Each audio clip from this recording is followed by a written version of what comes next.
Warning, I'm gonna f***ing curse. I actually did not mean to say fuck. Warning, I'm gonna curse in this video. So, there it is. Your internet privacy is now for sale. Some FCC rules that were put in place by the Obama administration to protect your privacy in a very loose kind of way on the internet were dismantled and removed.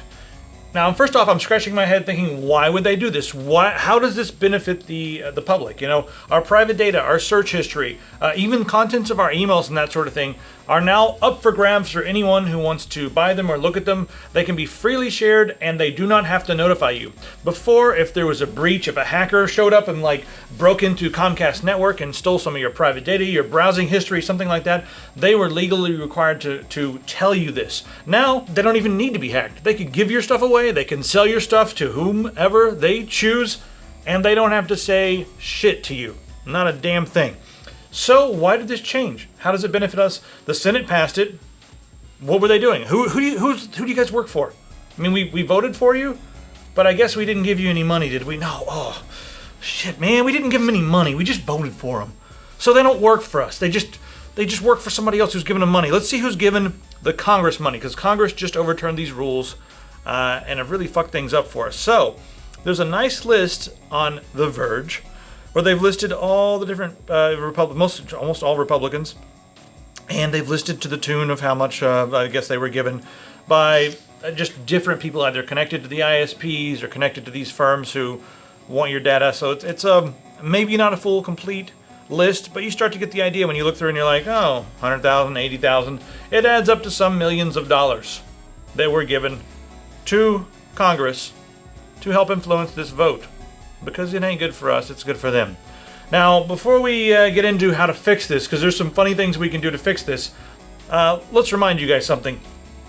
Google, everyone's going to immediately say, hey, Google's already doing this. They're already so far up your butt. Well, yeah, it's true. Google knows a lot about you. They know more about you than probably the government does, because the government has to subpoena them, which makes me think, well, the government needs information from Google, not the other way around. But these privacy rules made it so that Google and Facebook and all this stuff, they could only look at the data that was on their own websites. But the problem with that is that Google could really see everything, because Google could see the data that was also on websites containing their advertisements. So there's ways to opt out of that. You see a little corner icon on some of the ads on the web. You can go and opt out of this data collection and that sort of thing, but nobody does that. Nobody freaking does that. So guys, yes, Google has a lot of your data. Now they'll be able to have even more of your data, but the real problem here is that the ISPs are going to be able to make money selling your browsing history and your search history and all that private stuff. So let's look back at history. What's something that has frequently changed people in government's minds? Well, usually when the same bullshit that they do to us comes back and is done to them, then all of a sudden they're like, whoa, no, we got to change this. So, as soon as people are like, oh, wait a second, we can search you guys, then it's going to get weird. And I wish I had thought of this first, but Adam in Chattanooga, Tennessee thought of this before me. He's I guess he's an activist, net neutrality activist, privacy activist.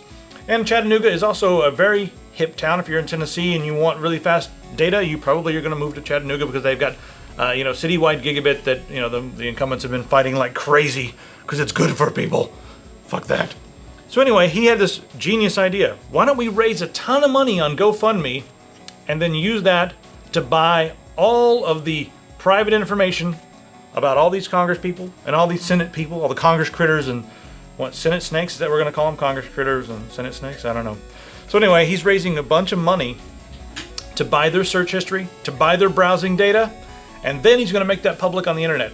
And dude, you better do this. You better not just take our money and go to Bermuda, or else I will come down there and I will find you and put crabs on your bits, your tender bits. But I think you're going to do the right thing, You better do the right thing. Anyway, so this is what will fix things, guys.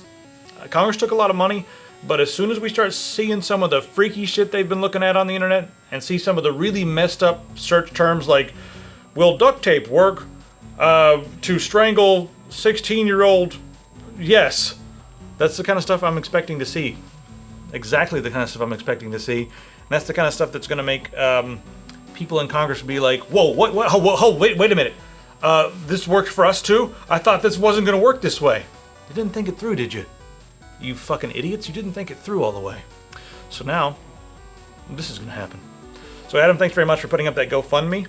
You guys should go check it out if you like. He's raised over $100,000 so far. I'm not sure what the price is gonna be when it comes to getting this data from the ISPs, but I can't imagine it being that high. Maybe it's gonna be higher for certain people. And then we'll be able to be like, well, what the hell's up with this? Senator so-and-so over here and Congressman so-and-so over here, why is their price 100,000 times higher than the price it is to get my data?